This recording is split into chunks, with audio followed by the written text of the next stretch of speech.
Scar! Brother, help me!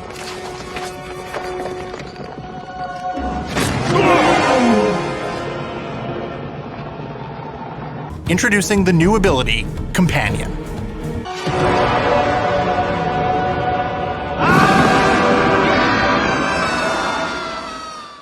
Alright, so this week for Arena on a Budget, we're playing around with one of the new tricolor enchantment cards out of Ikoria, Offspring's Revenge. So Offspring's Revenge is an enchantment that costs 2, a red, a white, and a black mana. It says at the beginning of combat on your turn, exile target red, white, or black creature card from your graveyard. Create a token that's a copy of that card, except it's a 1/1 with haste. So the key to building around Offspring's Revenge is finding creatures that don't care about being 1/1s. Typically, these are going to be creatures with really good abilities that don't really care about just being a 1/1 because you mostly care about them for their abilities.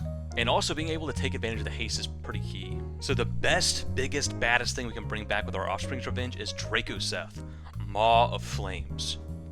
So Drakuseth is a 7-mana red dragon.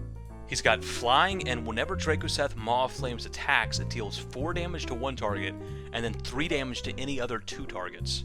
So you actually have to pick 3 different targets with this ability, but one of those targets can be your opponent.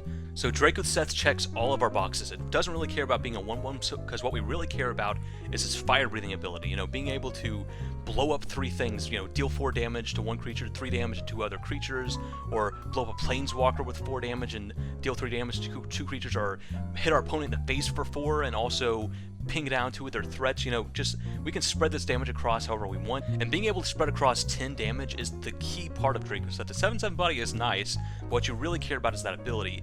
And it's also great that we give it haste when we bring it back, so we're immediately able to attack in with our Drakuseth, spread all that damage across, and get the value out of it right away. So because our 2 key pieces here, Drakuseth and Offspring's Revenge, are both odd converted mana cost, it also means we get to run Obosh the Prey Piercer as our companion. Obosh the Prey Piercer is a 5-mana creature and basically just doubles the damage from anything in our deck, because everything in our deck is an odd converted mana cost. Obosh is awesome with Drakuseth because Obosh doesn't just double combat damage, it doubles any damage. So instead of dealing 4, 3, and 3 to deal 10 damage in all when our Drakuseth attacks, our Drakuseth is actually going to be dealing 8, 6, and 6. That's 20 damage in all when it attacks, spread across 3 different targets.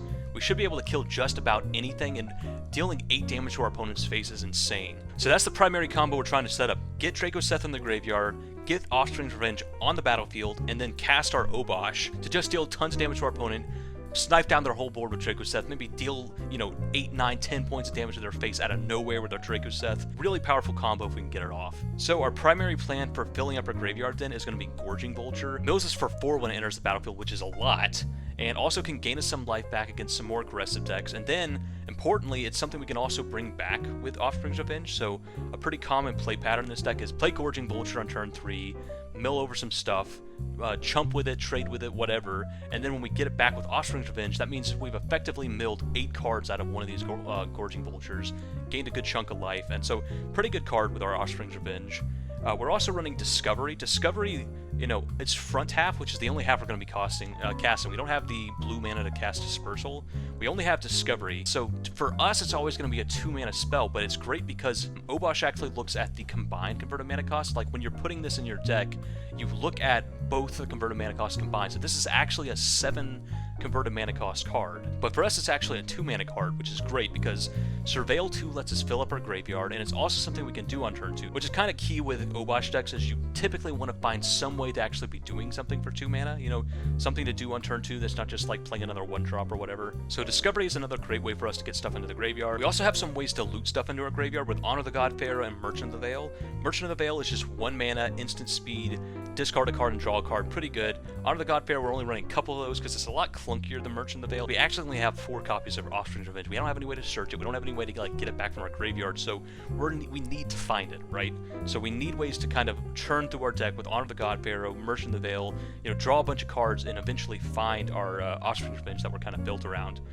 In that same vein, we have Foulmire Knight. Foulmire Knight is great because it's a 1/1 death touch. We can play it early if our opponent is playing something aggressive, and it's good to get back with Offspring's Offspring's Revenge because, I mean, Death Touch doesn't care if you're a 1/1, right? It'll still trade for anything, so being able to potentially trade twice with the Foulmire Knight is great. And also it has Profane Insight as an adventure, which is another way we can draw cards, churn through our deck, make sure we find our Offspring's Revenge. Besides that, we have Playcrafter. This is just a decent card to get back with Offspring's Revenge. We can play it, make it sack itself, put itself in the graveyard, and then get it back with Offspring's Revenge, so it kind of like fuels the graveyard by itself and also, you know, can make our opponent sack some creatures. We have Shocks, which are just great with Obosh, because when we have our Obosh on the battlefield, these become 1 mana deal 4 to anything, which is very powerful, very easy to just close out the game by popping our opponent in the face for 4, 8 damage, whatever. But even aside from that, we do need some early interaction, and it's a 1 converted mana cost spell. Shock is a fine card, lets us interact early, lets us stay alive against more aggressive decks, which is where we're going to have a lot of trouble as we just sort of like, you know, dirtle around getting set up. We don't want to just die, so having a 4 Shocks to help survive that is pretty good.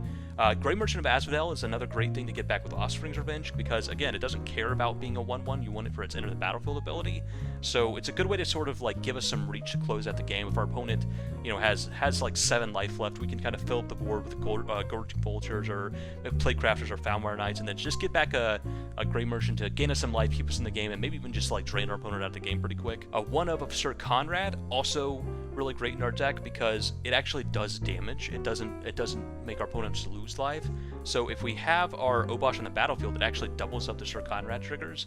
And whenever we exile a card out of our graveyard with Offspring's Revenge, it actually triggers our Sir Conrad. So our deck's natural engine goes pretty well with Sir Conrad. If we can get a Sir Conrad out on the battlefield, we should be able to kill our opponent pretty quick. And then lastly, we have our 2 Mythics. So we have 4 rares for our Offspring's Revenge, 2 rares for our Drakuseth, 1 rare for our Obosh, so that's 7 rares, and then we have 2 Mythics and Ox of Agonis. Ox of Agonis is basically our secondary payoff. It's if we can't find our Offspring's Revenge, or if our opponent keeps destroying it or whatever, it gives us another payoff for milling ourselves, putting a ton of creatures in our graveyard, and it can be a way that we can basically, if we run out of fuel, we just get our Ox out of the graveyard, dump our hand, draw a brand new hand of 3, and it's just a really, really powerful card when you have a graveyard strategy like this where we're just aiming to put as many cards in the graveyard as we possibly can. It's a great thing to loot away with Merchant of the Veil because it can cast itself out of the graveyard, so just a great card in our strategy, and it is our Pumbaa for our Hakuna Matata deck. Then as far as mana goes, we are running some rare lands like usual, but you just run as many rare lands as you got and replace the kind of empty spaces with Bloodfell Caverns, you know, these enter the battlefield tapped gain a life lands, so just run as many rare lands as you got. So it is a little more painful this week because we are in 3 colors. We're just splashing white, you know, for this 1 white pip and Offspring's Revenge, so I tried to make it as hard into 2 colors as we can. We are like a mostly red-black deck. We have no white cards in our sideboard. It's just this 1 white pip and Offspring's Revenge, so you know, just run as best you got as far as white fixing, you know, maybe even just if you got, you know, Fable Passages or if you've got Evolving Wilds, just run those in some planes to grab out of your deck. But in general, it's a much more red-black focused deck. Replace the Shocklands you don't have with these come to play taplands that gain you a life. Replace any Fable Passages you don't have with Evolving Wild. But in general, what you want to do is have mostly a red-black mana base. You just want 1 white source, right? That's all you're ever going to need by the time you hit 5 mana. In the sideboard, we just have Spark Harvest. This is not typically a card you would want to run, but we really don't care about sacking our creatures because we get them back with Offspring's Revenge, and also it's a, you know, if we just have a 1/1 body that we can't really do anything with, you know, we bring back a Merchant of the Veil or whatever, we can sacrifice it to Spark Harvest, which is not bad. So this gives us a way to attack Planeswalkers, basically, on a budget. There's definitely better cards to run, but on a budget that are also odd converted mana cost, Spark Harvest is about as best we get. So if we go up against like a Nissa deck or some other deck with really problematic Planeswalkers, we have a way to attack it with Spark Harvest. It can also go after creatures. If there's just a creature we need to answer, we can also bring it in, but typically it's for Planeswalkers. Cry at the Canarium is great against any aggressive deck, you know, any sort of cycling deck, any sort of Lurrus deck. Being able to just exile their whole board is just fantastic. Drillbit, really good against control, you know, really good against decks where there's just like a Fires of Invention or something that we need to be able to get out of their hand before they resolve it is great. And speaking of Fires of Invention, we also have Veracruz Libation, which is a way in red-black that we can actually answer enchantments. We can make our opponents sack an enchantment, so bring this in against Fires of Invention, Team Erect, decks like that. Instant speed is pretty good. Means you get to answer it hopefully before they get too much value off of it, although with Fires sometimes, you know, they can just spit out a Cavalier or something before you get to do anything. But, you know, it is some enchantment hate, which is nice in red-black. You usually don't get that. We also have Annex, Hardened by the Forge. This is to bring in against basically any deck with Wraths. Having an Annex to sort of protect our board, so if our opponent ends up wrathing us, we get a bunch of satyrs to attack our opponent with, and also we can bring it in against like aggressive decks where we just need another blocker on turn 3. It's not so bad.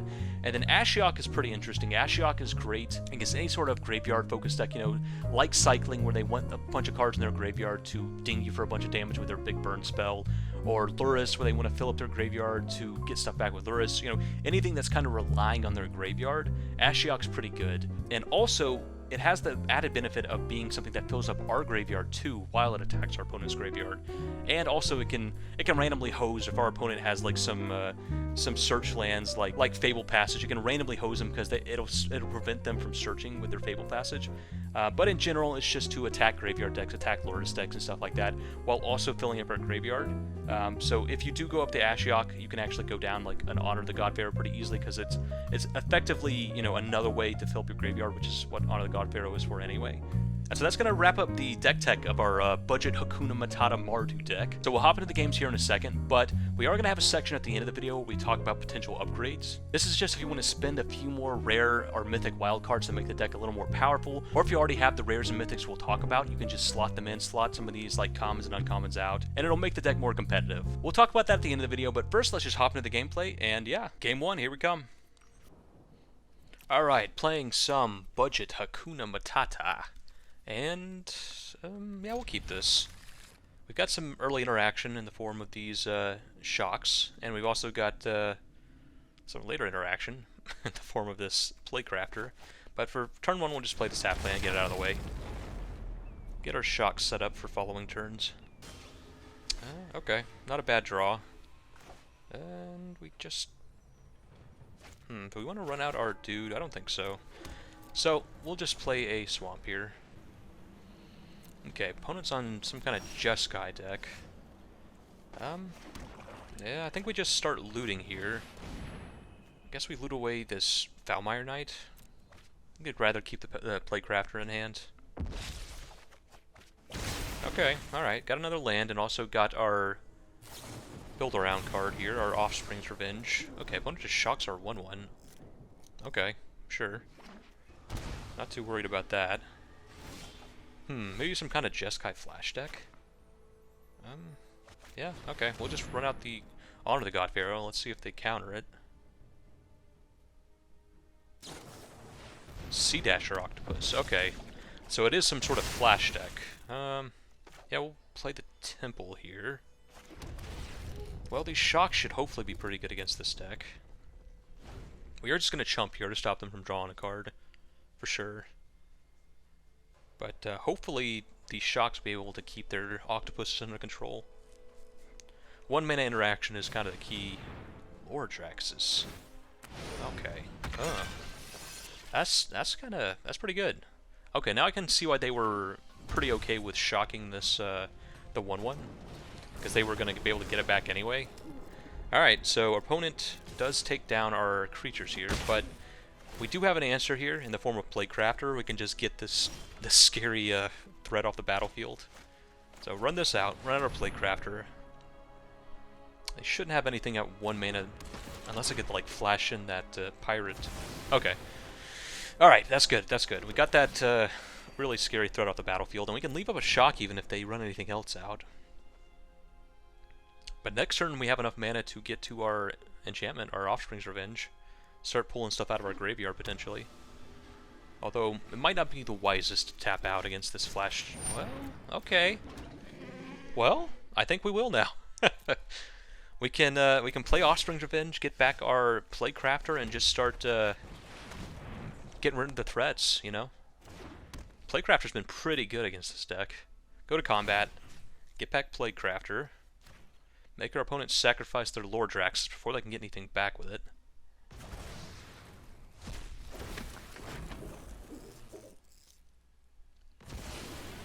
Alright, and we're all set up now. Now we just need a way to loot away this Drakuseth, and we'll be in business.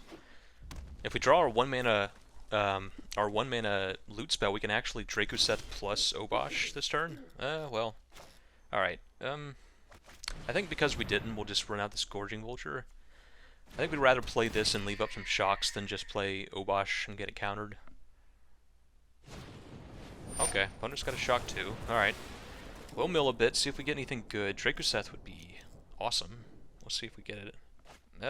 Whole lot of nothing. Okay. Well, we'll go and grab our Gorging Vulture, continue to fill up our graveyard.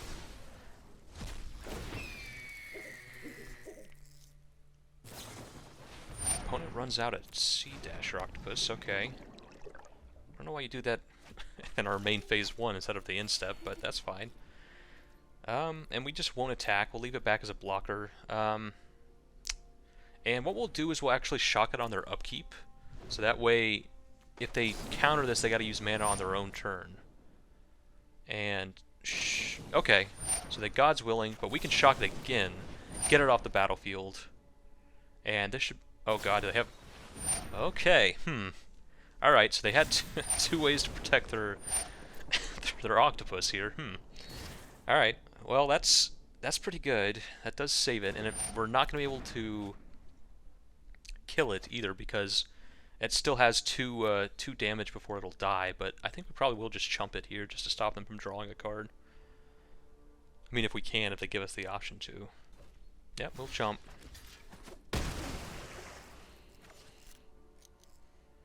I guess we could just hardcast this Drakuseth. Okay. Bounces our enchantment, but that's fine. Let's see, what do we got in the graveyard? I guess probably just get back another Vulture. Yeah. Could also get back a Death Toucher. Get back a Death Toucher, actually. Let's do it so they can't just, you know, we're more than just chumping here. We actually prevent them from attacking with this octopus. And we can actually hardcast our Drakuseth next turn, so that's something. But yeah, this will help us. This Offspring's Revenge will keep us holding down the fort here. Let's see if they, oh wow, they drew another Callus. That was a pretty good draw. Okay, now they get to hit us and draw another card. Ooh. Alright. Pass the turn, okay. Play the land. I think instead we'll try to play 2 spells this turn, instead of just running out the Drakuseth. We'll keep the other Offspring's Revenge, okay. 2 Offspring's Revenges sounds pretty good, so we'll play that, see if it resolves. I think this is better than playing the Obosh. We can drop the Obosh and just like kill our opponent on the spot. We'd rather get this out and start generating advantage, so we will... Great, okay, actually we should have done this the other way around. The last card you pick is actually going to be the first thing to resolve, so we could have gotten 1 more point of damage here by doing the Gorging Vulture first. Or rather doing it second, so it came out first. Alright, C-Dasher Octopus, sure. There's a Drakuseth. Alright, and now next turn, we've got the full-on Wombo combo. We can play Obosh. Okay, we're just going to chump and chump here, just so they don't draw any cards. We just don't want them to do anything that can... I guess we'll let them draw 1 card. But we'll double block this Octopus, get it off the battlefield. And... yeah, just plan on Drakusething plus Obosh next turn. Having our combo assembled. They only got 1 card in hand, so hopefully it's not a counterspell. Here we go! There's our Drakuseth, and... alright, play our Obosh, go to combat, get back our Drakuseth, get back a Gorging Vulture, fill up our graveyard a bit, get back Drakuseth, and Drakuseth is an odd converted mana cost card. So, not only is his damage doubled, but the 4 damage we're putting onto his face is doubled, the 3 damage we're putting on this octopus is doubled. Oh yeah, and then we hit him for 4 more with these 2 1/1s, and we'll pass the turn. And that's the combo. That's our deck doing its thing, and that's our opponent giving up. Woo! Very nice. Sweet. Okay, so what do we have against a flash deck? I think we just want to have as much instant speed interaction as we can. So, I guess Farrakha's Libation maybe, or... Anax lets us block, so we'll bring in a couple Anaxes. We want some early stuff, you know, the more like big mana stuff we have in our deck, the more problems we'll have, and we'll just trim a little bit. So we won't bring in the Farrakha's Libation, we'll just trim a bit and bring in these a couple more blockers, and alright, on to the next game. Okay. And we'll keep this hand. We've got something good to loot away in this Ox. Another land isn't what we wanted, but we'll play this Mountain untapped. Plan on looting away this Ox. Baby Godzilla. Okay. Alright, so our opponent's like a blue-red... flash mutate deck, which is kind of interesting. Alright, we'll just get the tapland out of the way. And if they mutate, we've got another Platecrafter here. Platecrafter is pretty good against mutation decks, it seems like. And, okay, opponent just passes the turn. Yeah. I think we just go ahead and Platecrafter. There's some temptation to wait until we can get like a 2-for-1, but... I mean, Platecrafter... This Baby Godzilla basically ramps them, right? It makes all their creatures cost 1 less, so... The fact that they didn't do anything this turn makes me want to get it off the battlefield before they can do something next turn because they have the ramp. Yeah, we're going to Discovery. Graveyard, Graveyard. We don't want either. We got enough lands and we don't really want the Foulmire Knight. Okay, and we'll pass it up here. We don't have enough cards in the graveyard for Ox just yet, but we're getting close. Okay, here we will play our Swamp and just run out. We can't do 2 things this turn anyway, so let's just run out our Sir Conrad. It's great if it resolves, and I mean, if they kill it, then fine. I mean, a 5/4 body is pretty good against what they're trying to do, right? Against their little 2/2s they're trying to sneak in. Okay, and our opponent scoops it up. Well, not really sure what was going on in that second game there. I don't know if they just flooded a bit or what, but yeah, we took them down. Alright, playing some budget Hakuna Matata. We'll keep this hand for sure. We need 1 more land to really get going, but our Discovery Dispersal should be able to get us there. Just crap this Fable Passage, go grab a... I guess we'll get our white source. We have a red and black source here, so let's just get all our colors of mana and be good for it. Okay. Here we're gonna just Discovery, try to find our 3rd land, and if we can get to 3 lands, we should be good. Tap land. I guess we take it. I mean, hopefully we draw an untapped land next turn, but we're gonna need more lands anyway. Okay, opponent, is on blue-white and playing a Fibblethip. Maybe a Blink deck, but I would expect them to have Yorion as their companion as if they were a Blink deck. Like, I don't know why you wouldn't run Yorion in a Blink deck. It's just so okay, Jeskai. Legion Warboss. Oh, this isn't a Blink deck, this is a Winota deck. Uh-oh. Uh-oh. Well, we're gonna kill that for sure. Alright. That's a lot scarier than a Blink deck for sure, because our opponent could just untap Winota here and maybe hit an Agent of Treachery. So what do we do? Yeah, I think we honor the Godpharaoh. This can block the Fibblethip. And, yeah, okay, we found the rest of our lands. Do we want to just run out the Foulmire Knight as a blocker? I guess not. I guess we'll pass here. We've already got the 1/1. They probably are going to take their turn setting up a few more tokens before they get in with the Winota. I mean, just 1 Winota I don't know, 1 Winota trigger is still pretty good. Well, we'll definitely trade. I assume this means they have another Fibblethip, and they just don't want to legend rule it, but yeah, they do. Okay. But I mean, we're not going to take a non-human off the battlefield against a Winota deck. You know, we're always going to make that trade. Alright, let's see. Next turn we can play our... If we want to, we can play our Offspring's Revenge and start going off that way. Do we want to do that? I think so. Next turn we can do 2 of our Vultures. So this turn we'll just get back our... Okay, raise the alarm. We'll get back our Sir Conrad. Alright, so our opponent now has 3 non-human creatures, which is really bad. That means if they have a Winota here, they get to dig 18 cards deep. Ugh. Spit out all the Agent of Treacheries they find. Well, they didn't play Winota, so I guess we won't block. We would like to have this, okay, they get to draw an extra card by blinking their Fibblethip, sure. We would like to keep the Sir Conrad. I mean, Sir Conrad's pretty good against their deck. Okay. And, I mean, we get to ping them a bunch with the Sir Conrad as we reanimate things. Do we want to just Obosh? I think so. We're just going to Obosh here. Oh, kind of... Whoops. Ugh, I did that wrong. I meant to leave a red mana up so we could cycle away one of these birds and fill up our graveyard a bit, but we still had something to get back, so it's not a total disaster. And we'll pass a turn. Alright, now we got a bunch of block. Oh my god. Please no Winota. If they Winota, we are just going to die. They're going to spit out, you know, 2, 3, 4 Agent of Treacheries, and that's going to do it for us.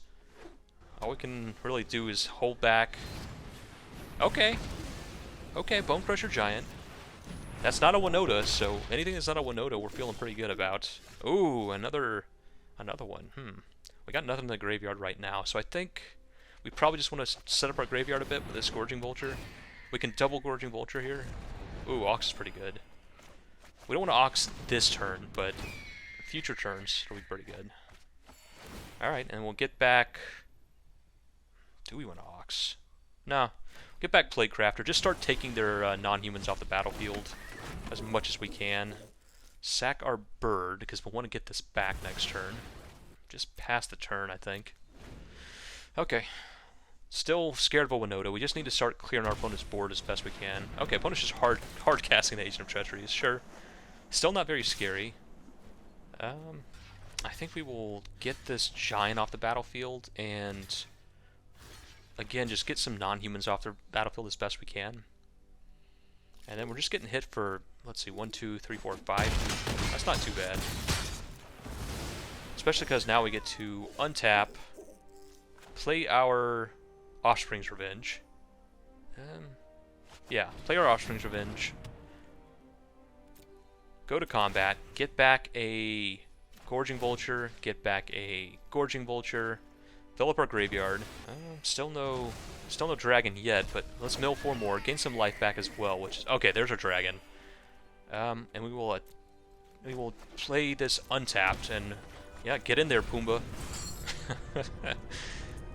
Hakuna Matata indeed. So let's just get rid of all the non-creature spells in our graveyard.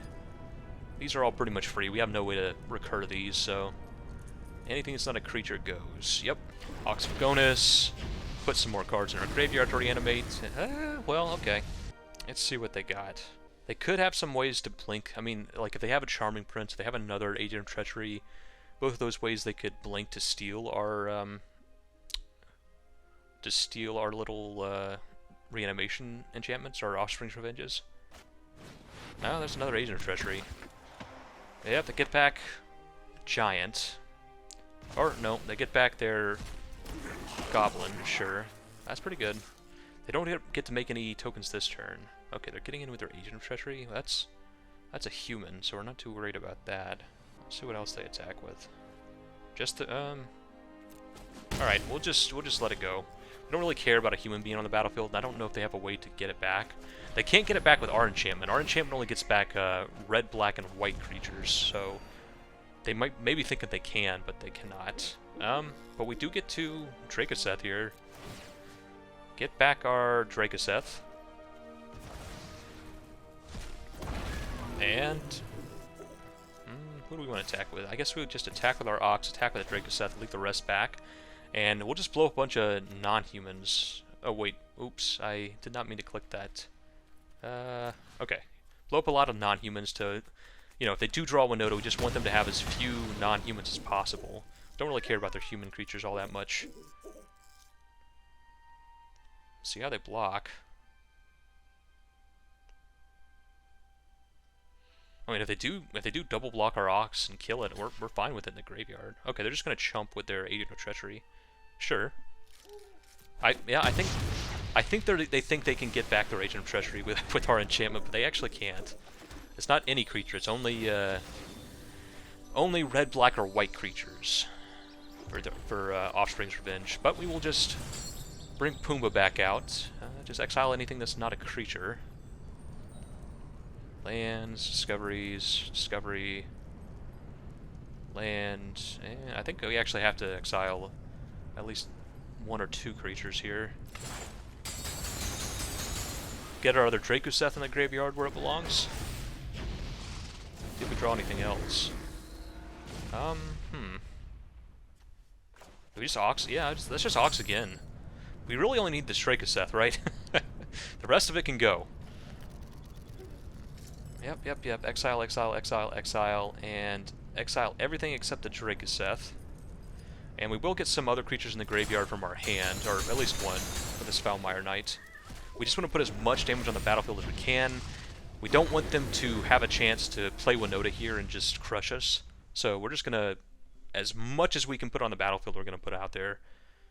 Some big 5/3s sounds pretty good. And we're getting back Drakuseth next turn. Sure, opponent stomps with Bone Crusher Giant. That's fine. It's out the Bone Crusher Giant. They get back their Bone Crusher Giant, but not their Agent Treachery. It's blue. Yeah, our opponent's now reading our enchantment. Yeah, I think they really did misunderstand how this card works, but that's not a slight to them. It's a weird card. It doesn't show up much. So we just got the slight benefit of playing weird cards in Standard, is our opponent doesn't know what our deck does. Yeah, get back Drakuseth, get back Foulmire Knight.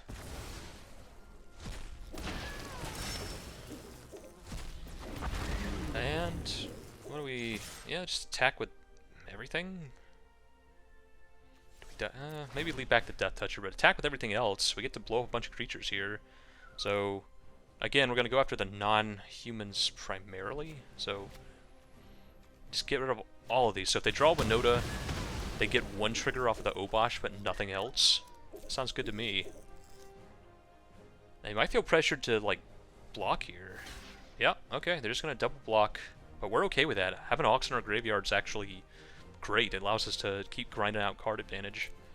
So, yeah, we'll kill their 2 humans. And, I mean, I'm liking where we're at. They got to have something pretty good here. We'll just honor the God Pharaoh, discard this land, make a 1/1. Give ourselves an extra blocker just in case, but we should be fine here. Let's see what you got. Alright, opponent scoops it up. Alright, so we took down Mick Baggins on a Winota deck. Very scary deck, for sure. Opponent didn't draw Winota there, but we did a pretty good job of keeping their non-humans under control. We're going to bring in these Cry the Carnariums. That's very good against all their token makers. I guess we go with the Noxious Grasps. Go up the... I think we'll go down the God Pharaohs, go down one of these Gray Merchants, and I'm just considering if we want to go up the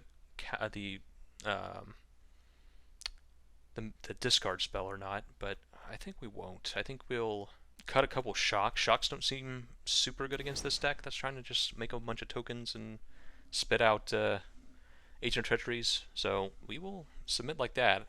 Alright, game 2 against Mick Baggins on Winota, and we're playing some budget Hakuna Matata, and I mean, this is our hand. This is not really any key piece of our deck in our hand, but it is sort of our deck in a nutshell, right? Just ways to loot through our deck and stuff to reanimate. Do we want Plaguecrafter? I don't think so. Maybe we should have actually cited out Plaguecrafter. Probably pretty bad against our opponent's deck with all the tokens they make and such. Alright, running out Charming Prince. We'd rather see that than a Fibblethip, to be honest. Even though this does dig them a little deeper for their Winotas. I guess we just pass a turn here. We would like to loot away our Drakuseths if we could, but okay, never mind. We're gonna not do that and kill the crap out of this Legion War Boss for sure. Definitely more important than than Drakusething here. Alright, go grab a White Source, I suppose. Yeah, go grab a White Source. Alright, and... what do we want to do? I guess we just... Now we can just take the 3-mana loot away, our Drakuseth, get a 1/1 out of it. Sure, and pass turn. Okay, opponent's stuck on 3 mana, that's good. Play this... Yeah, play it untapped, and let's just do the whole shebang with our Foulmire Knight, I think. We just want to, we want to get to our Offspring's Revenge, we want to get to our 5th land. Okay, there's our 5th land, which is good. Now all we need is our Offspring's Revenge, and we have a Drakuseth in the graveyard, we're off to the races. So, okay, they're going to Bone Crush our Death Toucher, makes sense. No attacks. Sure, take 2. They didn't play their Giant, which concerns me. I guess, since we can only do one thing of importance this turn anyway, we'll just run out the 5/4. Okay, and it resolved. Well, this is a 5/4 body is a pretty good blocker. Okay, 4 mana. And now they run out their Bone Crusher. I don't know why they didn't run that out last turn, but Sure, we're not going to complain. I think we just get rid of their board here. So we'll shock the 2/2. And now, with that out of the way, we will play Crafter. And this should be pretty good. We get to drain them a bunch with our Sir. This is maybe just a Sir Conrad win right here. Sir Conrad did 8 damage to him this turn. We cleared their board and did 8 damage to him with a Sir Conrad. That's fine. Maybe we don't need our Offspring's Revenge. Maybe Sir Conrad is just the real star of this deck. I don't know about that. But we are pretty happy with this turn, so we'll just pass, plan on looting away something. Elite Guard. Okay, that doesn't do it, though. I think we're just going to kill our opponent here. Yeah, we'll loot away, and our opponent scoops it up. Awesome. Wow. So we were going to be able to play our Obosh there and just deal a massive amount of damage to our opponent. Like, they have to chump with their creature not to take 10 damage directly from this Sir Conrad. But then our Sir Conrad's damage gets doubled effect-wise too, so even when they're chumping, they're taking a lot of damage, and our other creature's still getting in. So yeah, our opponent was actually pretty dead there. Sweet. They could live one more turn, but that wouldn't have been enough to come back into the game, I don't think. So awesome. Yeah. Budget Hakuna Matata taking down Winota, one of the scariest decks running around Standard right now. Sweet. Alright, playing some budget Mardu Offspring's Revenge, and we can't keep that hand. We'll keep this one, though. We'll go down to Sir Conrad. We're pretty far away from that. Valmire Knight should hopefully be able to draw us into our 4th land drop, get us closer to our Offspring's Revenge. We don't have a lot going on with this hand. We got shocks, so we can deal with an early threat at least. So if they're really aggressive, that would be where this hand is the scariest. We just don't have a lot going on. So having a way to kill a threat early is nice. Our opponent is ZAOXD. Looks like a name Elon Musk would name his child. Alright, looks like our opponent might actually be aggressive, which will be... Yeah, okay, Fervent Champion, sure. Yeah, we'll play this Blood Crypt untapped, unfortunately. Hurts to take that 2 extra damage, and what I'm assuming is mono red. I don't think you play Fervent Champion anywhere else. Yeah, we are gonna shock one of them. Gorging Vulture will be good at least. It'll gain us some life back, which will be crucial here. I gotta just play another untap land. But we will Discovery Dispersal. So we've dealt 4 to ourselves, which sucks. I guess we take the tap land, even though it's not ideal. Do we want to keep the Merchant of the Veil? Because otherwise... Well, okay. Next time we'll just play the Valmire Knight as a creature, I guess. Play our Bloodfell Caves tapped, and then play the Valmire Knight as a creature. It can't block this Fervent Champion. Well, it can't block either of these creatures. Maybe we won't then. It's probably still worth getting it out on the board, just in case they do get in with some hasty creature. We have some sort of blocking. It can't block either of these creatures. We're just going to take 2 here. But Gorging Vulture should be pretty good. Yeah, we'll take 2. Sure. Down to 12. See what our opponent does. Spear. Alright, well this Death Touch Body is doing a whole lot of nothing, but we do get to Gorging Vulture. Hopefully gains at least some life back. Alright, got a couple life back. That's pretty good. And one more land gets us to our Offspring's Revenge, and then we can do that 2 turns in a row, just start reanimating stuff out of the graveyard. And that's the great thing about these Gorging Vultures, is they fill up our graveyard, but also they are great to get back with our Offspring's Revenge, because they'll continue to gain us more life, keep us in the game. Okay, opponent looks like they have a pump spell.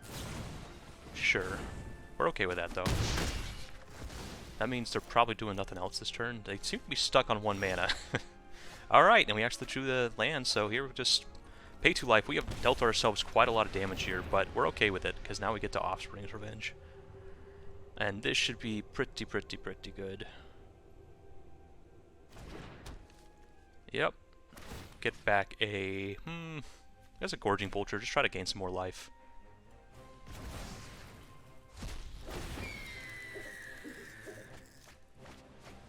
No life gained, unfortunately, but we will attack with our Gorging Vulture.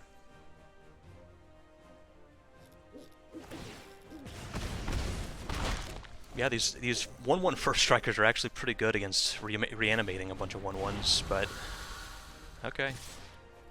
Sure, we'll still take 2. This Valmar Knight can trade with the Scorch Spitter, so we're not just gonna chump with it just yet. Well, we're just gonna play another Offspring's Revenge here. Go to combat, get to reanimate a... I think an Oxyphagonus? Yeah, an Oxyphagonus. Get to reanimate a Merchant of the Veil.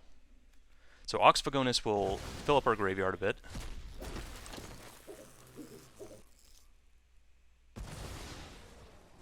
Including putting the Scourging Vulture in our graveyard. Get back next turn, gain some life. Alright, and we actually drew a life gain land, which is pretty good. Yeah, I think we leave it back, and now we're going to start double blocking to try to kill these first strikers. Life gain land is good. Gets us a little bit out of the danger zone. We don't mind, like, if they spend their mana messing up one of these double blocks, that means they're not actually blocking to deal us damage, right? So, we're okay with that. Yeah, block, block, block, block. I guess we'll take 1, actually. I think going down to 7 is fine when they're at 1 mana. We probably should have triple blocked the Grim Initiate, actually. But, okay, that's fine. Yep. Sure. Goblin Banneret. Oh, Grey Merchant's really good. So I think what we do here is go to combat. Yeah, go to combat. Get back a Gorging Vulture. Get back a Foulmire Knight. And we're just going to Grey Merchant here and gain a bunch of life. The reason we go to combat first is that we're going to put this Vulture and this Foulmire Knight onto the battlefield. That gives us 2 more Black Devotion. So, again, we're just gonna leave it back. We just don't want to die to something stupid here. Play Grey Merchant, gain 5, drain our opponent for 5. Pretty happy where we're at now. Yeah, we'll just pass a turn. Plan on using Merchant to loot away this Blade Crafter, probably. 10th Street Dodger, sure. Right, loot away the Blade Crafter. Oh, another... okay. Offspring's Revenge Tron, assembled. The value. Alright, and go to combat. Get back the Gorging Vulture. Get back the Foulmire Knight. Get back the Playcrafter. We're going to leave the Ox so we can actually escape that back next turn, ideally. We're actually going to sack the Grey Merchant here so we can get that back next turn and kill our opponent. And get back Gorging Vulture, gain even more life. And this is our deck doing what it does best. I mean, we'll go to combat here. Attack, attack, attack in the air. Leave the rest back as blockers. And because we're planning to Ox next turn, we will just play this out as a Death Toucher. We just want to get empty-handed if possible. Yeah, and our opponent's got a 15 us this turn, or they're just dead. Doesn't look like they're going to be able to do it. So, alright, taking down mono red. Yeah, opponent scoops it up. We would have drained them for like 1.5 million next turn with our Gary, our good old Grey Merchant. So our opponent is doing mono ready things. We'll definitely bring in the Cry the Canariums. They look awesome here. Anything else? I mean, we could bring in like Anax over some of these like higher drop creatures. I think we do that. Bring in Anax, go down like a Sir Conrad. Maybe we'll go down... We also want to go down stuff that just doesn't do anything. We can't really afford to do nothing. So maybe go down like a couple of these Discoveries. We don't want to break our deck, though, by removing too much. Like, we don't have that many ways to fill up our graveyard. Between, you know, we got like Discovery, Honor the God Pharaoh, and like our 1-mana looter, Merchant of the Veil. So I guess maybe a couple Foulmire Knights aren't the best. We don't really have the time to draw the card off of them in most cases, and as we saw in the last game, they just don't block very well. Like, a lot of our opponent's stuff has First Strike. Okay, we'll definitely keep this. We're going to keep any hand with Cry the Canarium in it, unless we just have, like, no lands. But so our opponent is on the draw here, so they could potentially get in a good chunk of damage before we get a chance to Cry the Canarium. But we just gotta hope they don't. Yeah, we'll just play this God the Shrine tapped. Probably just crack a Fable Passage next turn. Alright, they are going wide, but we have this Cryotachnarium. Let's see how much damage they can do before... Oh, this... Actually... Yeah, I think we just... We'll just save the Fable Passages for turn 4 and 5, so they'll be untapped. Okay, Blister Split, Gremlin... Alright, they're just getting big, but unfortunately for them, this does not beat a Cryotachnarium. We're gonna 4-for-1 our opponent.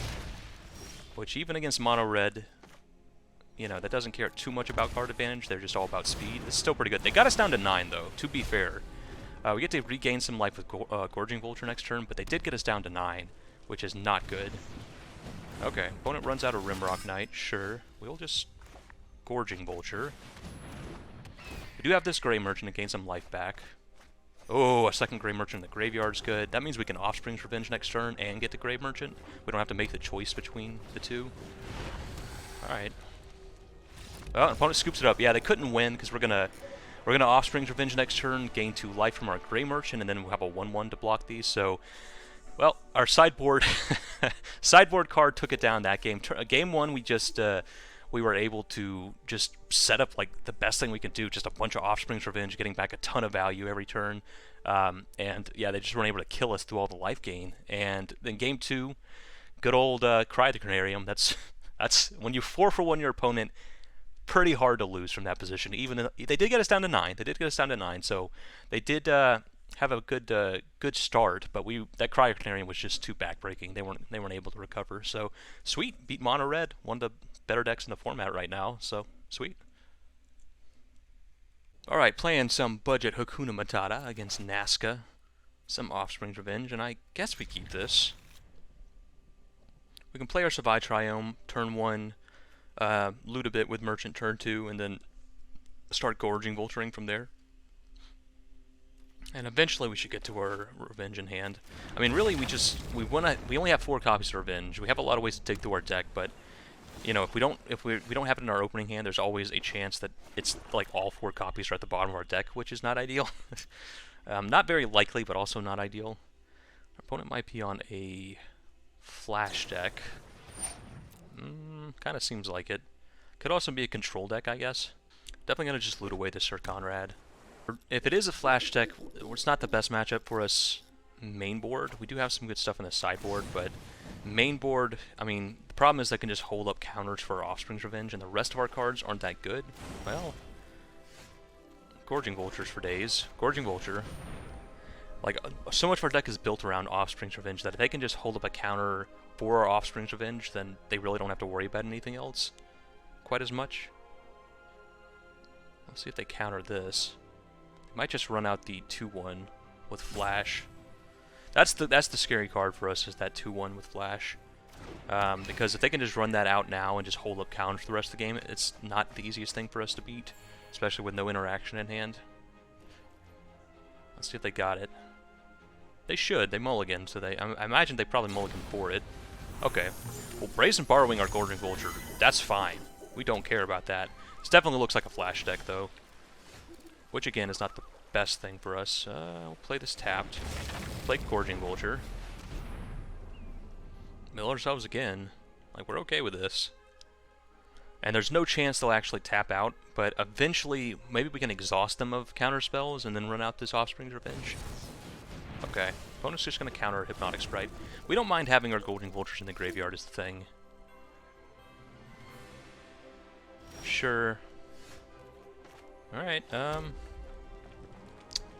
guess we just try to run out Obosh here.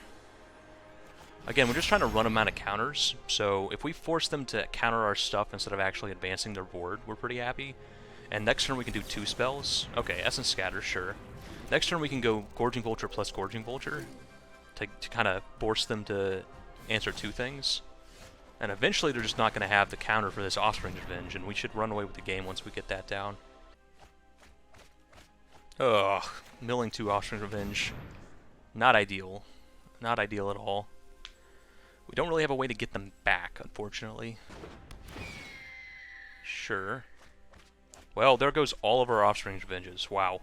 We somehow managed to mill all of them in a row, which which sucks, but we have one in hand, so we're going to really want to have this one resolve. Unfortunately, our opponent didn't try to counter one of our Gorging Vultures there. We might just have to run out this Offspring's Revenge and hope that they only have creature counters in hand. I mean, if they have, like, Essence Scatter, if they have, like, the Shark in hand, they may also feel tempted to run out this Hypnotic Sprite. Oh, they decide not to. Alright, we will attack. Attack with Gorging Vulture. Opponent takes it. Yeah, we'll run out the Merchant of the Veil. We're just gonna run out creatures and see if they'll... No, okay. We will... Do you wanna... I mean, this is almost certainly getting countered, so I think we just run out the Merchant of the Veil. We're just running out the 2/2s and 2/3s, trying to win the game that way. Sea Dasher Octopus, alright. Mutating it onto the Brazen Borrower. Sure. But I mean, we're winning on board, so our opponent can't just sit there holding up counter spells. Because they're taking 8 damage a turn at this point. They gotta do something. And if they do something, that'll hopefully give us an opening for this Offspring's Revenge. And then we should be pretty good. Alright, go to combat. Attack with the boys. Let's see if they just take 8. Alright, we got them to tap out. Yep, they couldn't just take damage over and over and over again, so now we get to Offspring's Revenge. And 1 mana should not be enough to counter this, no matter what they have. And now we don't get anything off of it this turn, unfortunately. But next turn, maybe we should have held on to that Honor the God Pharaoh. Unless they have their 3rd Brazen Borrower, which should be kind of unlikely. Spectral Sailor, sure. It should be kind of unlikely for them to have another Brazen Borrower effect.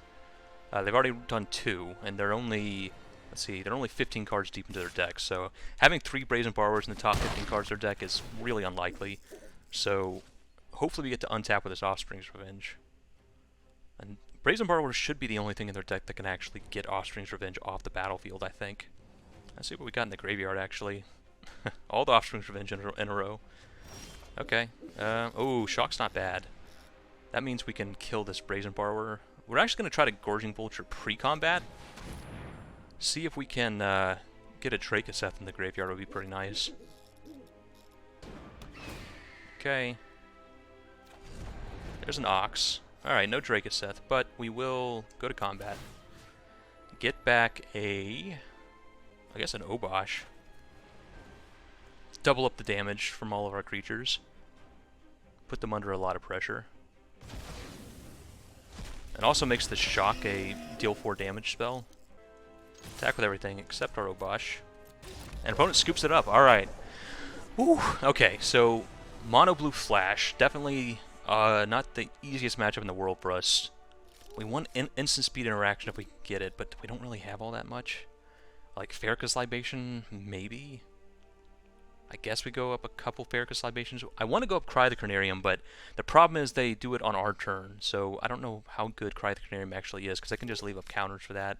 Drill Bit is potentially a 1 mana spell, so we'll go up to Drill Bits. 1 mana spells and instant speed interaction is the key when you're against a deck like this. So I think we go down the Sir Conrad for sure, and probably the Grey Merchants as well. Just all are like expensive spells. This is like a 2 mana spell really, except for our Offspring's Revenge, which is obviously like the best card in our deck. We'll go down the Honor the God Pharaohs too, because they're pretty bad against a counterspell deck. Because you still discard the card even if they counter it. And we'll go up like an Anax, I guess. Yeah, and run it like that. Okay, we don't have anything to really turn on this Drill Bit, but we are going to keep this. We have instant speed interaction, we have Drill Bit, so... And our opponent just mulligan twice, so... Probably good for us. They must be looking for their sideboard cards as well. These aren't like the best cards in the world, but they are probably the best thing we have against our opponent on our budget. So here we will just play this tapped. We would like to draw, like, even our 1 mana Death Touch zombie. If we could run that out so we could get this Drill Bit down to 1 mana, we'd be pretty happy about that. Cerulean Drake. Okay. I mean, we're more black than red, I think. So we will just, Discovery here. Cerulean Drake mostly is bad because it's something they can sack to Farrakhan's Libation instead of a creature we actually care about. Okay, Valmire Knight's good. Maybe not next turn, but eventually we can play this out, attack with it, and get to do our drill bit for 1 mana. So, we'll see. Okay, now, yeah, I think we do it this turn. So, we will first try to Discovery Dispersal, see if they counter this. They let it go. Oh, we'll definitely keep the Shock. Shock's one of our best cards in this matchup, for sure. Again, it's all about instant speed interaction and 1 mana spells, and that's what Shock is. It's interaction, instant speed, and also a 1 mana spell. So here we got a pretty good turn lined up potentially. We can Drill Bit and also Shock, or Farika's Libation and also Drill Bit. Sure. Brazen Borrower. When it gets in. Sure. Yeah, I think we'll probably just Shock plus Farika's Libation, try to clear the board. Oh, double Shock. Oh my god. Okay, that changes things. Now we're going to try to Drill Bit and then double Shock. Well, I guess we can't Shock the Cerulean Drake, can we? We'll attack with Valmire Knight. Drill Bit. We are going to Drill Bit while our opponent still has a hand. Force them to counter this, probably. Which should tap them out, which means we can just pop this Brazen Borrower with a Shock. Okay, now double Shock looks really good. Sure, opponent is just going to run out their whole hand, but unfortunately for them, Shock. Shock plus Shock. Oh, they're gonna... Okay, they're gonna counter it with Cerulean Drake. That's fine. Oh, never mind. No, they're not. Oh, yeah, that can only target... Okay, they can only counter stuff that targets them, not their creatures. Alright, that was a fantastic turn, and now we get to Farika's Libation, their last threat. And or just play our Obosh and get in for a bunch of damage. Yeah, we'll probably wait on the Farika's Libations, because, one, it's a 1-1. We don't really care that much. Okay, never mind. Now we're going to Farika's Libation the heck out of that thing. Hopefully they don't draw a 2-mana counter spell. That would be really bad. Shock's not super helpful here, so we will attack. We do get to wait until their turn to do the Farika's Libation, which is the 1+ side. We're going to do it on their upkeep. So they'll untap, but they'll, if they counter it, they'll have to use mana on their turn. Let's go ahead and crack this Fable Passage. Go and get a Black Source. So then we'll go to their upkeep before they get to draw a card, but after their mana untaps. And that way, even if they do counter this, we should be able to kill the Octopus next turn. Okay, now that they're tapped out, we're just going to actually do it right now. Opponent sacrifices a creature. This is where the instant speed, even at 3 mana, you know, 3 mana and our opponent gets to choose what to sacrifice. The fact that this is instant speed is huge against a control deck. Alright, and our opponent is officially out of action. They've got this opt to try to find something, but we also have Shocks waiting for them. Alright. Yeah. Fable Passage, crack it. Go and get I guess a red source. We're pretty good as far as mana goes in general. But red source, sure, that'll be fine.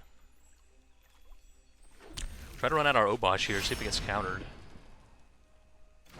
Alright, it doesn't, so now our Valmire Knight's getting in for 2. Definitely picking up the clock. Also, this is like a 6/5, so that that also picks up the clock. And the Shock hits for 4 damage, so... Opponent gets to Brineborn Cutthroat. We're just going to kill that. Kind of wanted to save the Shock to hit him in the face with it, but I think just getting everything off their battlefield is great. Okay, so that was awesome. Our sideboard definitely was a huge boon for us there. That's the key with these sort of like get under you sort of tempo-y instant speed like Simic Flash or Mono Blue Flash or Is It Flash, whatever. Those, you know, Brineborn Cutthroat decks, they're all about getting 1 or 2 threats underneath you and then just holding up counters for the rest of the game. So the way to beat that is to have instant speed interaction to force them to use counters on their turn, or having really cheap spells so you can do multiple things a turn. You know, having a Shock plus a 1-mana discard spell in the form of Drill Bit meant that we could do multiple things that turn. So even though they countered one of them, still enough got through that we disrupted them enough that they couldn't just sit back on their counter spells. So yep, just taking out some of our 5 mana spells, bringing in some more instant speed, lower converted mana cost spells. That was enough to kind of crush this deck. And we had a pretty good game 1 too. So sweet. All right. It wasn't really our deck doing what it does best in terms of getting stuff back from the graveyard, getting back our dragons and stuff, but you know, it shows that the deck does have some versatility. It's not just all in on its combo. You can definitely side into a more disruptive strategy and just take it down that way. Awesome. All right, nice. All right, playing some budget Hakuna Matata against Garuda. Yeah, we'll keep this hand against a Garuda deck. I don't know how the heck you say this name. Garuda, Gyaruda, Garuda. Who knows? Yeah, we'll just play this. Do we want to play it? We're actually going to play this Valmire Knight just as a creature. I think we're not really on the grind them out kind of strategy here. I think we want to put as much pressure on them as we can, and then maybe like drain them out with Gary's once they have the board locked up, because we're not going to be able to stop them from doing their combo. So instead, we just want to put ourselves in a position where they have low enough life that we can still win, even when they have a million creatures on board. I don't think we want to play Crafter. I don't know, maybe we... I mean, if they play a Elf here, I guess we'll want it, so we'll keep the Play Crafter. This deck is pretty linear in what it does. Yeah, there's the... It's just ramp to 6 mana and then play Garuda and hopefully play your whole deck is basically the idea. We will play Crafter. Probably should have attacked with Valmire Knight first. Pass turn. So all that's in their deck is ramp spells and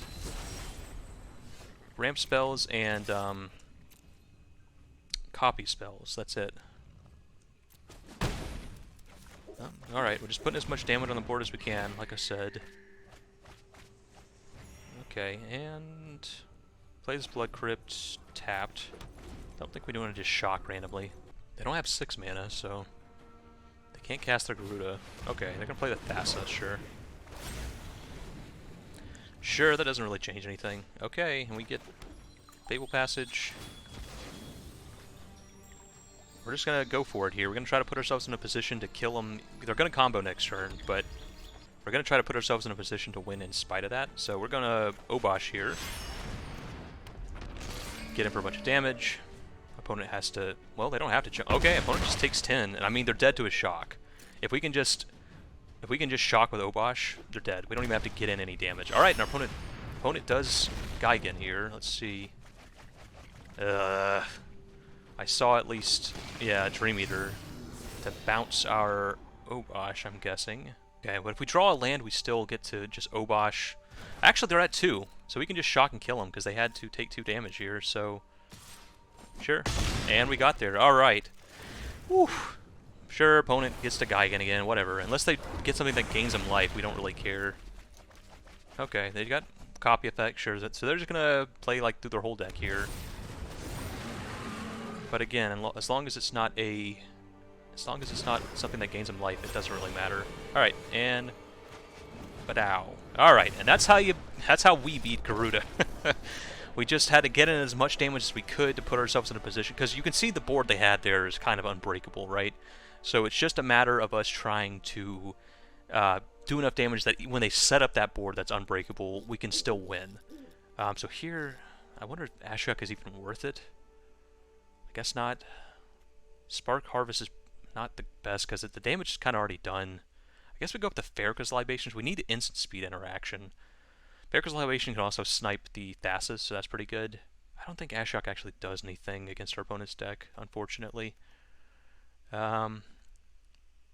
Spark Harvest is nice, but I don't think we want Spark Harvest here, because it's just too easy for them to get like 3 Garudas in one turn, and then what is Spark Harvest doing? Sir Conrad actually kind of shuts down their deck, so we'll keep that in.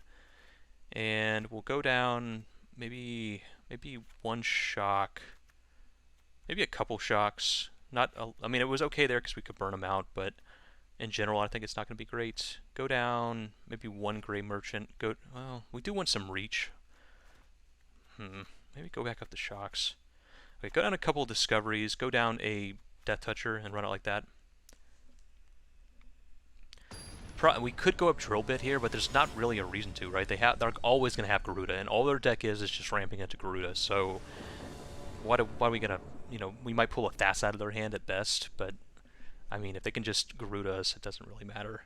All right, yeah, we'll keep this. Not a fast hand by any stretch. Basically, have 3 tap lands in hand, but I mean, we got everything we kind of need as a setup here.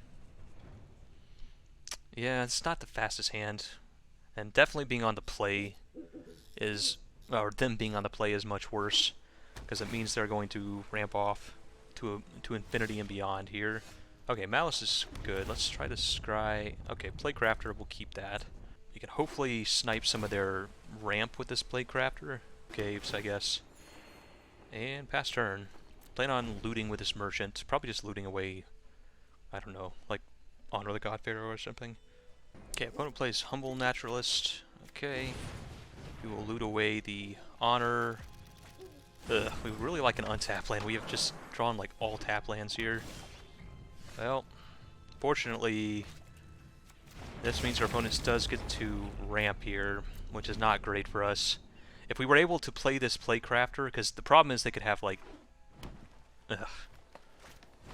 Well, Thas is not the worst thing in the world, I guess. When it gets in for 1, we do get to still get to kill their Humble Naturalist, which hopefully keeps them off of their combo for 1 more turn. We have just had the slowest hand in human history with all these tap lands. Play Playcrafter. Play Fable Passage and pass turn.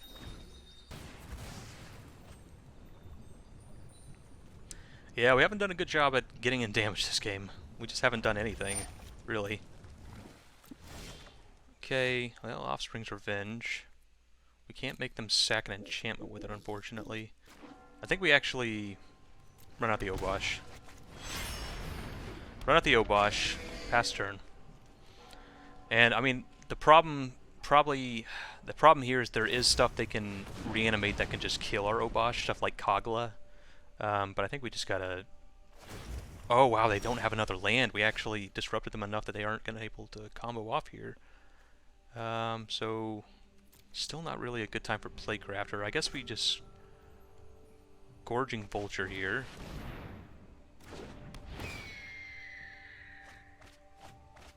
Ugh, milling 2 shocks is pretty painful. Opponent taps down our Obosh, sure. And... I think we just go Blood Crypt, untap, play Merchant. Put as much damage on the battlefield as we can. Hope they don't draw a land. Ooh. Please. Oh, an opponent scoops it up. Wow. So disrupting that was enough, and they just didn't have enough to survive there. We're going to be able to Offspring's Revenge next turn and start getting back creatures if they played any creatures, or get back our sacrifice if they played any creatures, or we could play our Grey Merchant there. That would drain for 5 and get in for, I mean, even if they tap down our Obosh, we'd be getting in for 4, 8, 13 damage on that turn, get them down to 7, and then even if they do go off with their Gigan, we do have just ways to close the game out here with like the doubled up shock and etc. So, that's the only way to beat the Gigan deck. It's just to interact and slow them down and try to get them low enough that once they inevitably combo off, it's not just enough for them to win the game. So, sweet. Whew.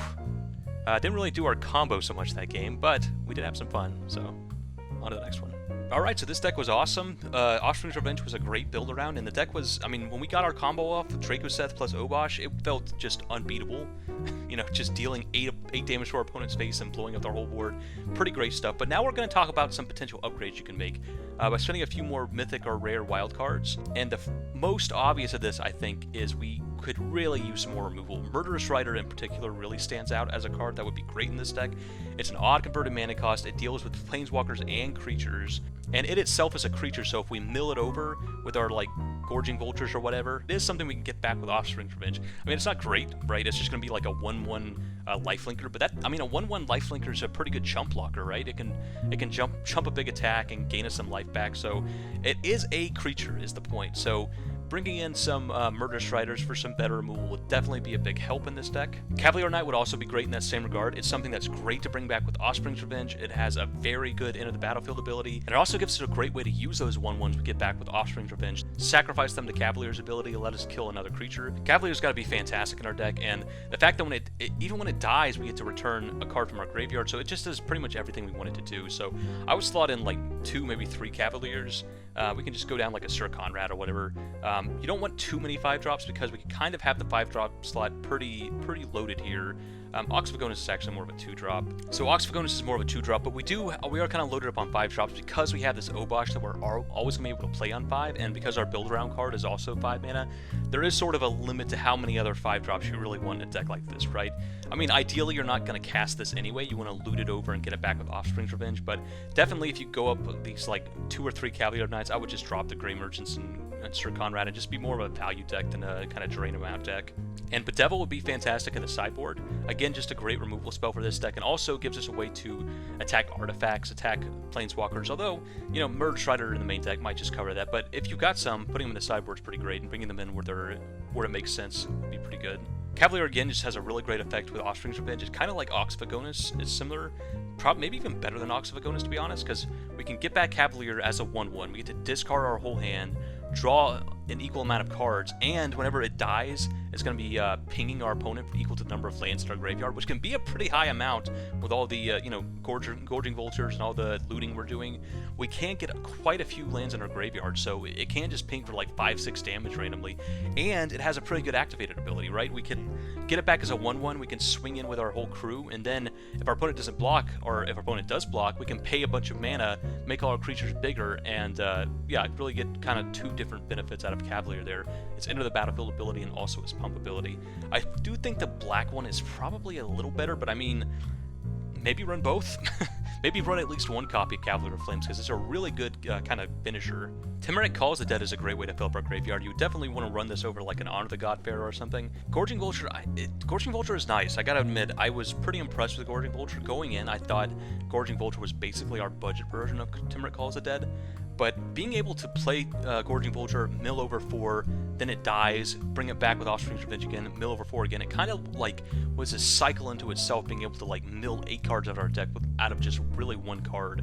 So Gorging Vulture I was actually impressed with. I don't think I would just straight up replace it, but Timurit Calls the Dead is definitely pretty good. It's another way to fuel our graveyard, and it gives us sort of a payoff in itself. It's sort of an army in a can. Gives us a bunch of 2/2s to kind of clog up the board with. Gives us a way to gain some life. So I think I would look into bringing in Timurit Calls the Dead. It's just a more powerful way to fill up our graveyard than maybe a Merchant of the Veil, or maybe Honor the God Pharaoh. You can move some of these out. Maybe Discovery. Yeah, I guess Discovery is not super great, and you can find some other 2-mana things to do. But Timurit Calls the Dead would definitely bring in some of these. Massacre Girl would probably be great as like I have a 1-of in the deck, or maybe put it in the sideboard. If you have it in the deck, you can sideboard it out against like control decks where it won't be super good. But the great thing about Massacre Girl is we create a board full of 1/1s naturally. So sometimes Massacre Girl looks pretty bad if, like, say your opponent has like a 3/3 and a 4/4. Well, now if you play your Massacre Girl, it doesn't kill anything, right? Because it kind of needs a 1/1 to kind of start the process of something with 1 toughness, that so when it enters the battlefield, it kills something, and then it can trigger its ability again and start killing everything on the board, kind of spreading out, going up the chain.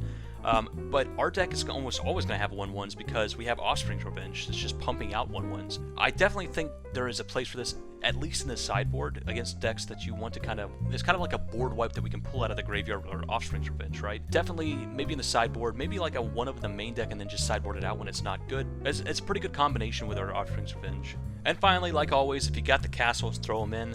It's a little less free in this deck because we are tricolored, but the better your mana is, the more likely you can make these castles work.